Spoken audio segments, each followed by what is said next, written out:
The Cardinals eke out a win, but at what cost? Let's discuss.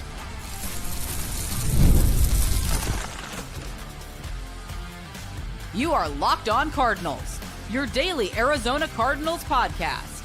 Part of the Locked On Podcast Network, your team every day. Welcome in, Locked On Cardinals. What did we just watch? I'm instant live reaction. Alex Clancy, Locked On Cardinals. Thanks to everybody who's hanging out. I'm in a state of utter confusion, dismay, sadness. There's so much to unpack. So the Cardinals get a win. They move to 2-0. This is exactly what we saw last year, where either the offense looks top 5 or bottom 5. The Cardinals had a chance, up multiple scores, to get a couple first downs with 4.5 minutes left, get a couple first downs, and end the game in victory formation. That's what I said the last minute of the last show going into this weekend. And now, although they got a win, they're going to be fighting a massive uphill battle the rest of the season.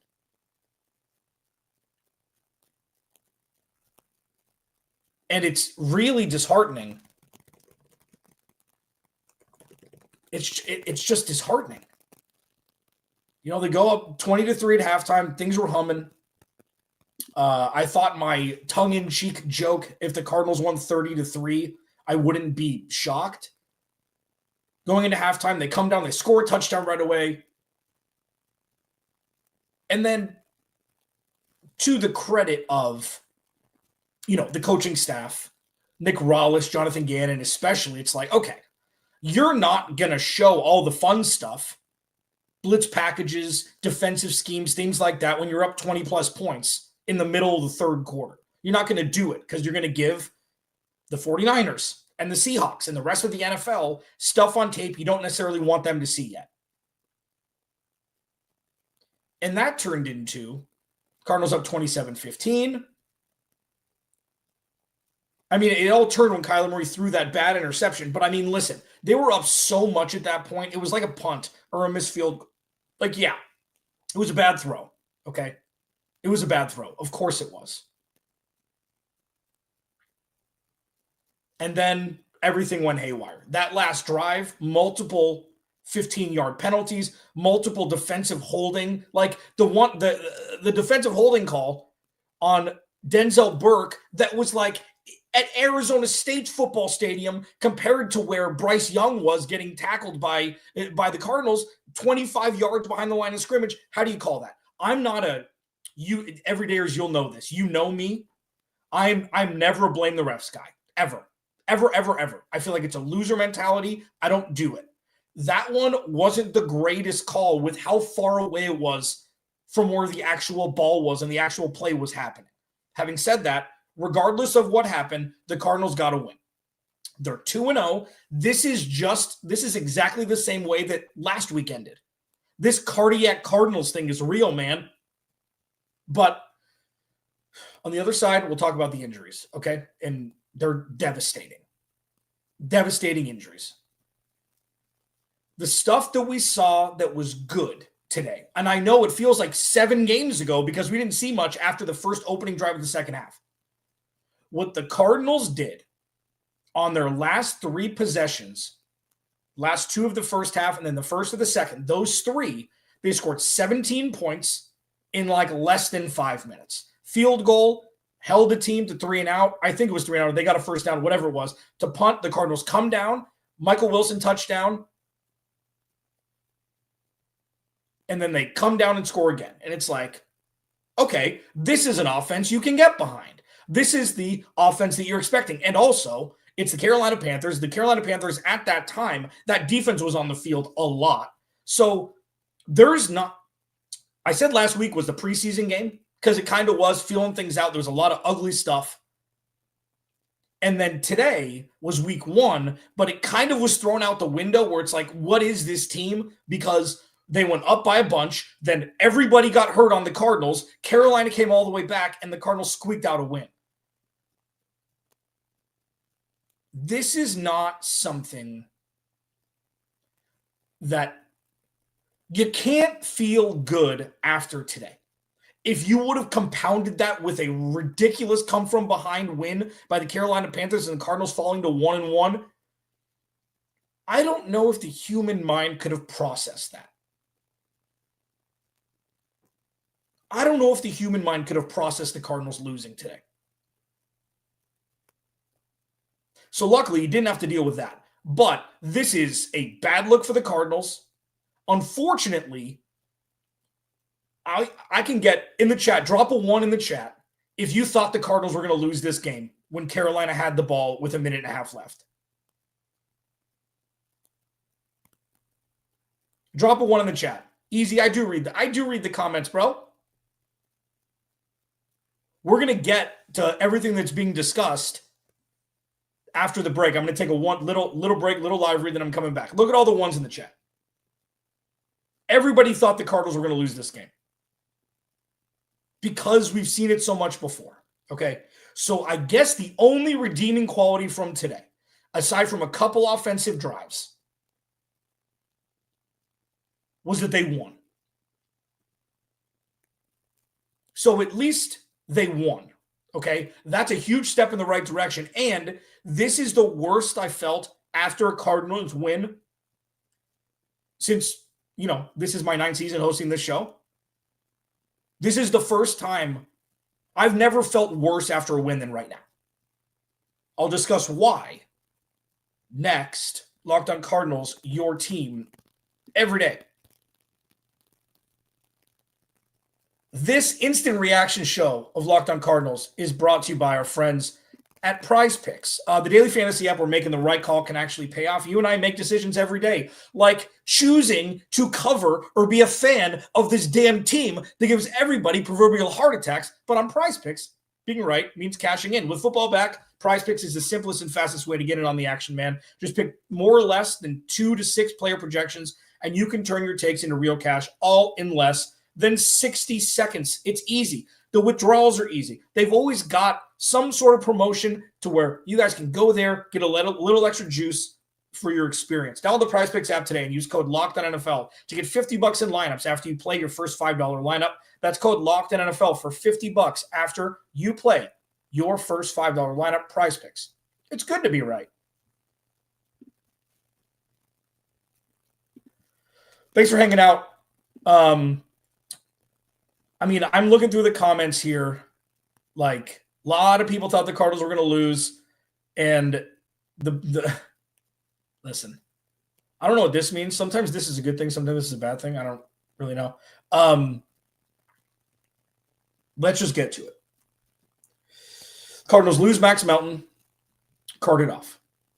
Don't know what's happening right now. Could be an ACL. Could be an MCL or PCL strain. He was able to walk off almost on his own power. Garrett Williams was not. I am not a doctor.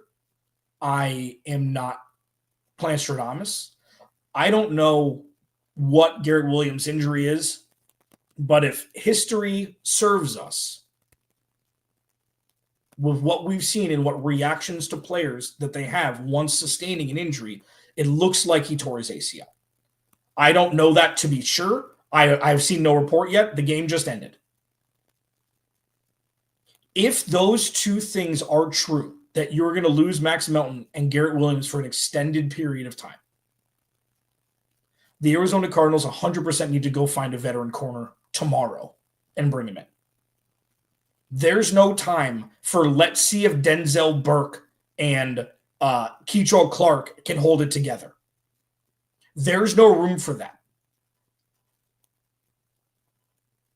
Luckily for the Cardinals, they've got what I call the D&DB setup with Adrian Taylor-Demerson, Budda Baker, and Jalen Thompson, where you just need two outside corners.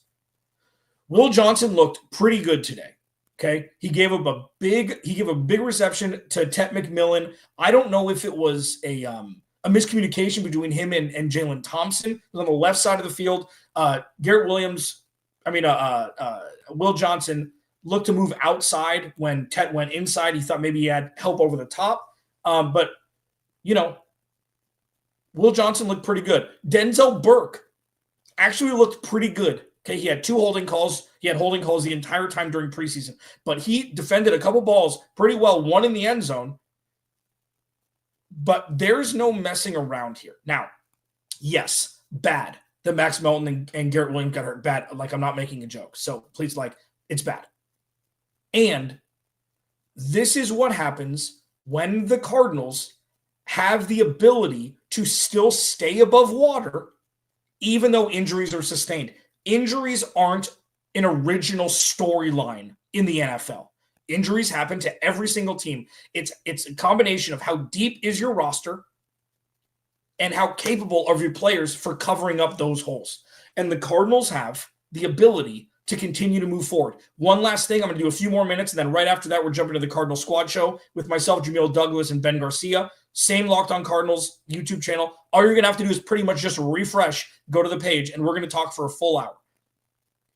I want everybody, when it comes to the pass rush, and I see in the chat here, the defense saved the Cardinals, and then I see the defense hung them out to dry in the second half. I'm going to address this. 100% the defense with one of the first plays of the game ended up being a strip sack touchdown. And then they intercepted the ball in the second series, giving the Cardinals a huge leg up. So when your friends ask you about why the pass rush wasn't getting home today, why the pass rush didn't look good, all of those things, tell them this. When it comes to the pass rush specifically, after the Cardinals went up 27-3, and you have San Francisco and Seattle the next 2 weeks on top of 15 more games this year, you don't want to give all the ingredients that you've got in your cupboard to put on film for everybody else to see and scheme against. So this was kind of a bend, don't break for 2.5 quarters for the Cardinals. The defense led the charge today. And I will leave you with this. This is the biggest takeaway. The injuries are terrible. The offense looked anemic in the fourth quarter. Okay? This is the first time in this era with Jonathan Gannon over the last 3 seasons. This is the first time, especially the last 2 possessions of the first half and the first possession of the second half, where you were able to leverage the talent on defense to allow the offense's job to be easier. The defense did what they were supposed to do in an effort to get the offense to have an easier road to scoring points. It wasn't the entire time, and it wasn't in the last quarter and a half. I implore people to think the best for Will Johnson and Max Melton, or for Garrett Williams and Max Melton, and to look at the big picture here, that the Arizona Cardinals are 2-0. It was ugly. It was gross. They could have been 0-2. The Arizona Cardinals as a team is much less talented on defense than they were to start week 1. And it's up to Monty Ossenfort, Jonathan Gannon, and Nick Rowlis to figure out how to put this back together so the Cardinals don't lose any steam as a locomotive running downhill. Locked On Cardinals, your team every day, legitimately in 7 minutes. I'll be going live on the Cardinal Squad Show with Jamil Douglas and Ben Garcia. Remember, without you, there is no me. Thank you to everybody who hung out. I will see you in 7 minutes. Just refresh your damn screen. We'll talk to you then.